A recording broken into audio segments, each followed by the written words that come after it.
Olá a todos, hoje é dia 1 de maio de 2024, Dia Mundial do Trabalhador e, como tal, feriado. E muitos de nós estamos em casa a aproveitar para descansar e ter aqui o nosso retemperar de forças para o resto da semana que se avizinha, que são só 2 dias, daqui a bocado já é sexta-feira outra vez. Mas o dia 1 de maio é também um dia de grande tristeza para mim. Este dia 1 de maio em particular, em 2024, faz 30 anos, desde o dia 1 de maio de 1994, quando faleceu aquele que é para mim o maior piloto automóvel da história. Dia 1 de maio de 1994, num trágico acidente no Grande Prémio de San Marino, em Imola, Itália, faleceu Ayrton Senna da Silva. Num acidente, enfim, que tem muito de estúpido. Aparentemente estava tudo a correr bem e do nada aquele carro sai em frente contra uma barreira a 200 e muitos km por hora. Aquele fim de semana já estava a ser um fim de semana trágico, porque no dia anterior um piloto também já tinha morrido, Ratzenberger. Tinha havido carradas de acidentes nos treinos e, portanto, aquele, se eu não estou em erro, foi o Grande Prémio de Fórmula 1 onde morreram 2 pessoas. Acho que já não morria ninguém há mais de uma década quando morreram aquelas 2 pessoas naquele fim de semana. Mas para mim muito me tocou a morte de Ayrton Senna da Silva.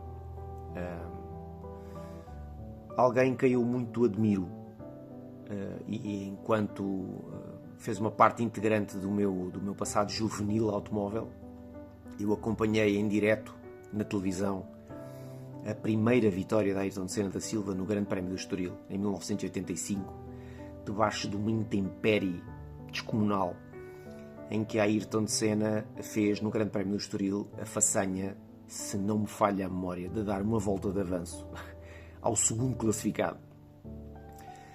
A sua mestria na condução naquele dia foi qualquer coisa de inexplicável, e eu na altura tinha 13 anos e lembro-me de hoje de tantas cenas e tantas partes e acompanhar detalhadamente todo aquele grande prémio. As histórias que rodeiam a Ayrton Senna fazem dele uma pessoa muito especial. Era uma pessoa muito espiritual, era um homem muito emotivo, e alguém também que uma pessoa com uma busca incessante em termos de autoconhecimento. E não é à toa que eu também nos últimos anos da minha vida tenho procurado muito essa veia do autoconhecimento e essa vertente que nos permite conhecermos melhor a nós e obviamente melhorarmos significativamente a forma como nós nos relacionamos, quer com os outros, quer com o mundo em geral. E também é uma forma de sabermos melhor quem somos e de sabermos exatamente em que é que somos bons e em que é que não somos tão bons e podemos realmente melhorar. Ayrton Senna é, só para vocês terem uma ideia, a fonte de inspiração central de uma formação incrível que eu tive a oportunidade de fazer em 2023. E portanto ele é uma fonte de inspiração a tantos níveis, pela pessoa que era, pela sua forma de estar na vida, pela sua forma de privar com os outros, que até este tipo de formações altamente científicas e especializadas podem ser inspiradas na forma como Ayrton Senna via muito daquilo que é a vida e sobretudo o foco. Ayrton Senna, para além da sua capacidade absolutamente inumana de condução, ele era uma pessoa que tinha um foco e uma capacidade de afunilar a sua visão de uma maneira quase que sobre-humana.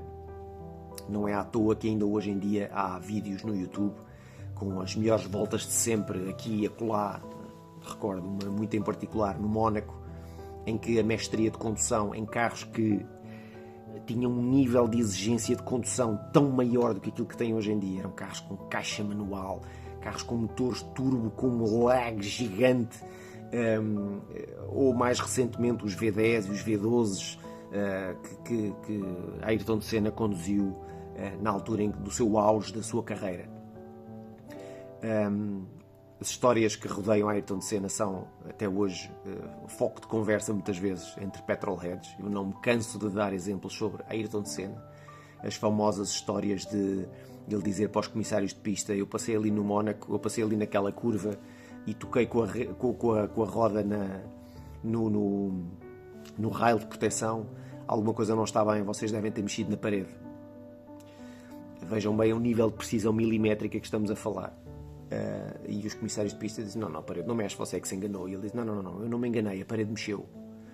E então alguém foi retificar realmente a posição dos rails. Tinha havido um acidente nas voltas antes, nas qualificações, e tinham montado mal os rails. Os rails estavam avançados tipo 1 centímetro. Então naquela curva ele raspou com a roda no rail. E portanto ele percebeu, a sua precisão era de tal maneira milimétrica que ele sabia que naquela curva passava exatamente naquela posição.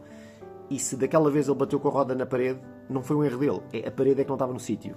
Vejam bem isto. Tal como em 1984, na famosa Corrida dos Campeões, que serviu de lançamento para o Mercedes 190 2.316, aquele que mais tarde também o M3 virou um concorrente muito especial. Em 84, no carro número 11, Ayrton Senna é repescado por causa da falha de 2 pilotos, porque ele era um rookie na Fórmula 1 em 84, portanto aquilo era uma corrida de campeões e Ayrton Senna foi escolhido à última da hora porque alguém não pôde ir. E ele deu nas vistas, ganhando a corrida. Porquê? Porque chovia a potes.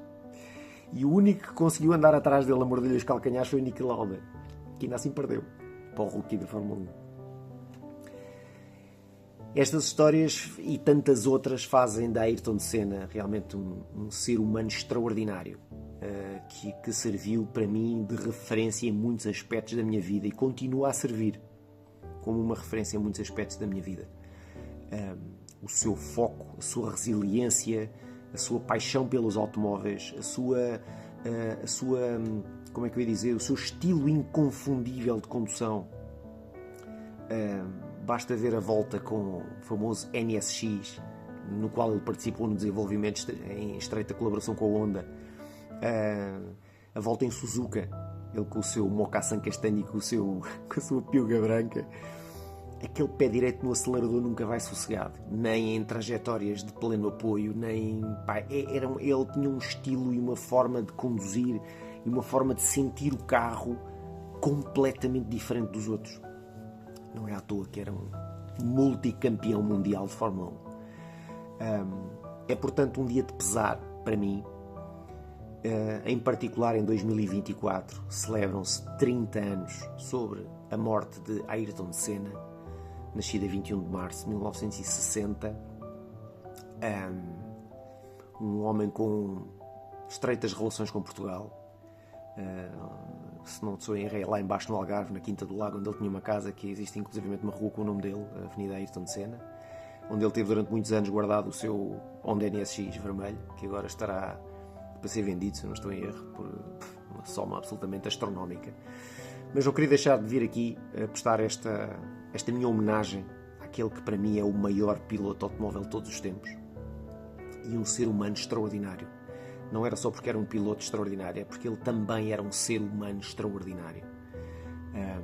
A sua luta pelo autoconhecimento, a sua maneira única de estar na vida, a sua busca pela paz, era um homem extraordinário. E por isso, mais do que um piloto, mais do que a homenagem ao piloto, é a homenagem à pessoa, a Ayrton Senna da Silva. Eu, Pedro Bastos, deixo aqui uma discreta homenagem nestes 30 anos que passam sobre a tua morte. Um ser humano verdadeiramente extraordinário que faz parte de mim, faz parte da minha maneira de ser petrolhead, faz parte das minhas características enquanto homem. O exemplo que eu recolhi de tantas características deste extraordinário piloto. Meus caros amigos, tenham um bom feriado.